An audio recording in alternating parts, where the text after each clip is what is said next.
The regular school year is 180 days. We also have school districts that are 200-day school districts. Okay. Have we met that thus far? No, we have not. Let's just call it somewhere around about 130, 135 days, May 24th, depending on schedules, or looking into June for those 200 days.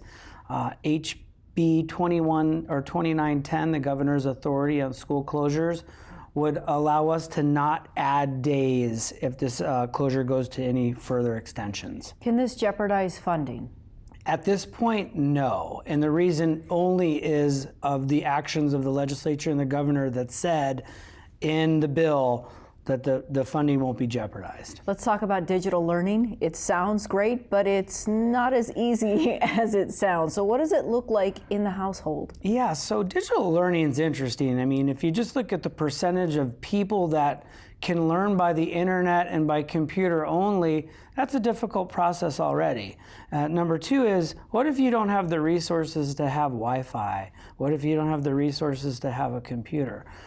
What if you only have one computer, a family of four, a mom and a dad, and the mom and dad are working remotely and need that computer throughout the day, and then you still have four other kiddos that you have to use the computer?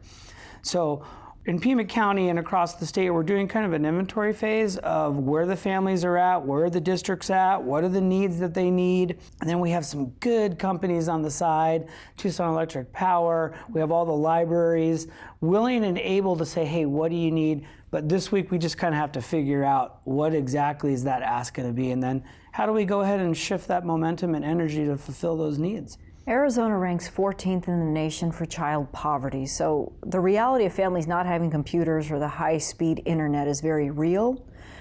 What will be some of the plans? I mean, you mentioned working with companies, but you can't just flip a switch suddenly and make all this work. Right, and that's, the question is, will you ultimately be leaving out a percentage of students from learning?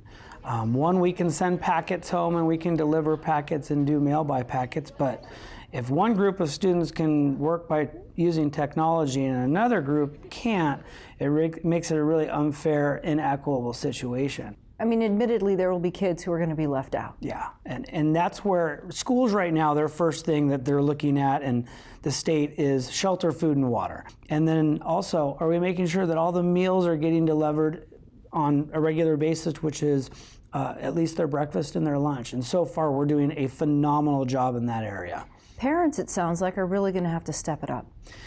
They're going to step it up if they have the means, and there's two things to look at that. I mean, one is I have two boys, and one's a kindergartner and one's a second grader, and I'm fortunate that my wife is a stay-at-home mother, but not a lot of families have that. There's single families out there that don't have that opportunity. There's other families that are both working.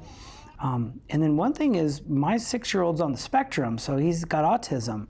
And so working with him right now is a whole nother ball of wax, because the cognitive learning part, the instructional part, is not what we're really worried about with him, because he's just so bright and intelligent. It's that social emotional part. And that's what I want everyone also to remember during this pandemic. There's two parts to the education system that are just vital. One is the learning, obviously, reading, writing, arithmetic, all of it.